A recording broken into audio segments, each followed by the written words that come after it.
Even when destruction comes and waters come and the waters start rising and trees are knocked over,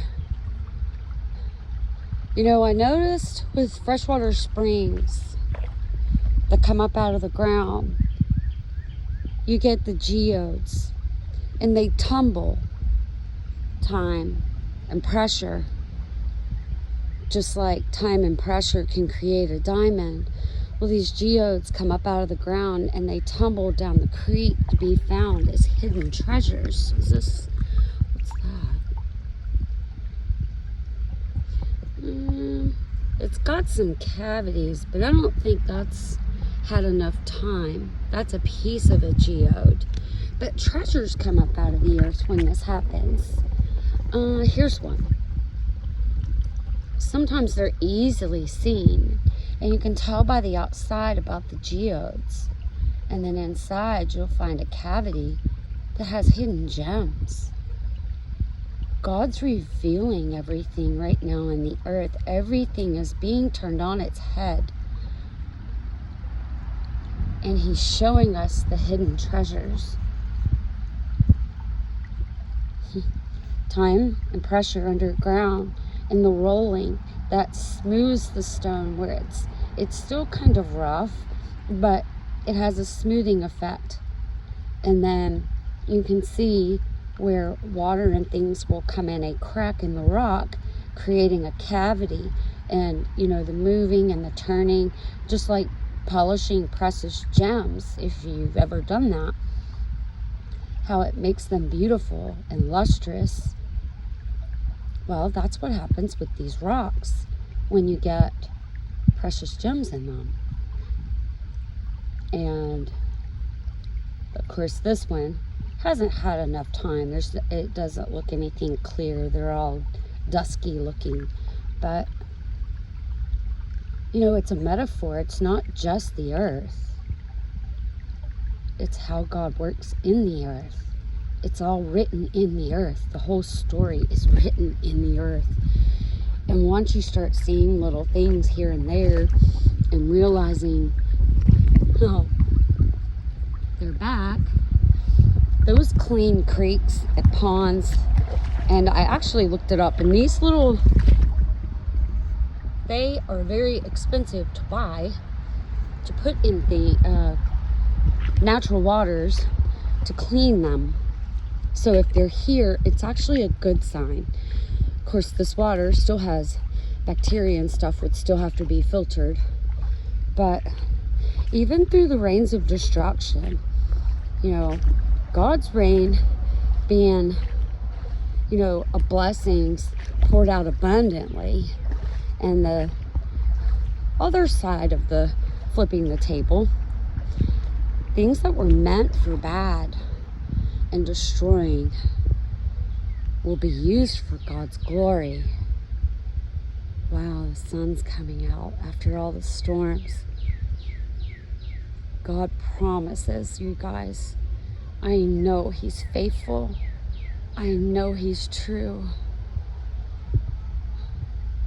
And He's coming to set things right. He's so wonderful and loves everybody, not just a chosen few. He loves even the son of perdition. The son of perdition still called a son. Before he self-destructs, I just hope he realizes who he is. And it's not one single person. You're in perdition if you're disobedient to the Father. Things are allowed, God being sovereign, to bring us back to the Creator. We continue to stand to save those that are still lost. Jesus said, I've lost none but the son of perdition. He came for the lost souls. It says, I come but for the lost of Israel. It's a metaphor these days because Israel is by choice, not by birth.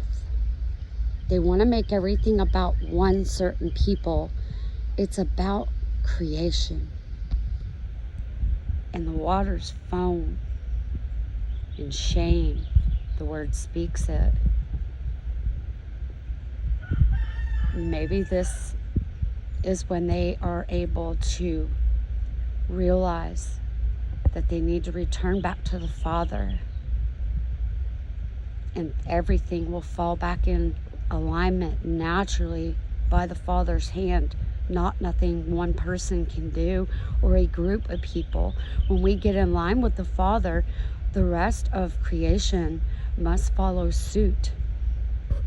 And not doing so is their self-destruction.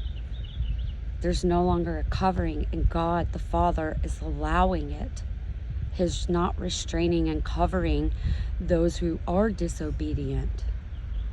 If you have no covering, you will self-destruct.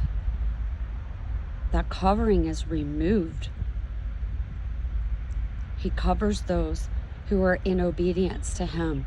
If you are not in obedience to the Father, you have no covering.